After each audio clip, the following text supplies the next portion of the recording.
One of the circles of life in the National Football League is if you do well, especially on one side of the ball, your assistants are going to get poached for different jobs. Your coordinators are going to get poached to be head coaches. Your position coaches are going to be elevated to offensive coordinators, etc. And the Vikings offense this year under first-year head coach Kevin O'Connell, Wes Phillips, the OC, they did pretty damn good. And now 3 of their assistants are getting looks to be offensive coordinators in their own right. Keenan McCardle, wide receivers coach, Brian Angelicio, the tight ends coach, as well as passing game coordinator, and assistant, not even quarterback coach, assistant quarterback coach Gerard Johnson is going to look by the Houston Texans. So running through Aaron Wilson, NFL, fantastic source for league-wide news, by the way. Source: Texans interview Vikings assistant Gerard Johnson, a former Aggie football record-setting quarterback.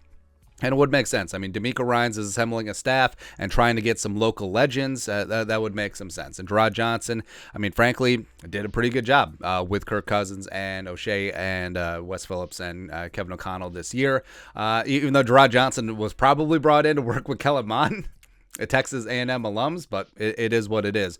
Gerard Johnson also interviewed for the Chargers offensive coordinator job before that eventually went to Mike LaFleur, the brother of the 12-year-old boy. And also remember, Wes Phillips was requested to interview for the Chargers job, and he was like, nah. Jeremy Fowler, Vikings passing game coordinator Brian Angelicio, has a second interview set for the Ravens OC job per source. He also interviewed for the Cowboys OC job Thursday. A busy time for veteran offensive coach. But the Cowboys OC job went to Brian Schottenheimer for whatever reason. And Angelicio, this would be his first OC gig and potentially replacing Greg Roman with the Ravens, who retired. Sure, but he still is in that mix. And with McCardle still firmly in the mix for the Buccaneers job, which I don't know. I feel like these head coaching and OC and DC openings have just been dragging on forever. All right, so he's in the mix with Keenan McCardle. Also, JBC, the notorious JBC, Jim Bob Cooter. Ronald Curry? Remember him? Like Ronald Curry playing basketball and quarterback at UNC. Go Tar Heels. Clint Kubiak. Todd Monken, who used to be the Buccaneers OC back in the day. Dan Pitcher and Shea Turney, who's working his way up. Yeah, the Vikings are going to get everyone on that Giant staff paid, man. Like Turney's going to get the Bucs OC job. Mike Kafka is going to get the Cardinals head coaching job.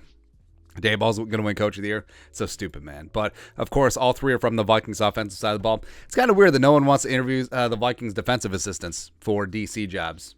It's kind of crazy, man. But as of right now, this is the Vikings staff. And remember, most assistants sign 2 or 3 year contracts. So most of these guys are still under contract. It's very rare to have a position coach sign a 1-year deal when they join a new staff. So the fact that they haven't made any changes as of right now, outside of course, Ed Donatel, I mean, maybe it signs that the band is going to stay together for another season. But like I said, Gerard Johnson is the assistant quarterback coach. Chris O'Hara is the QB coach. But Gerard Johnson going to look with the Texans. Keenan McCardle, of course, would love to keep him. I think that his chemistry working with Jefferson and KJ and the rest of the wide receivers is fantastic. There is a reason why he was the only position coach holdover from the Zimmer regime when Kevin O'Connell came in. But if he gets the Bucs OC job, won a Super Bowl there, I mean, that's home to him.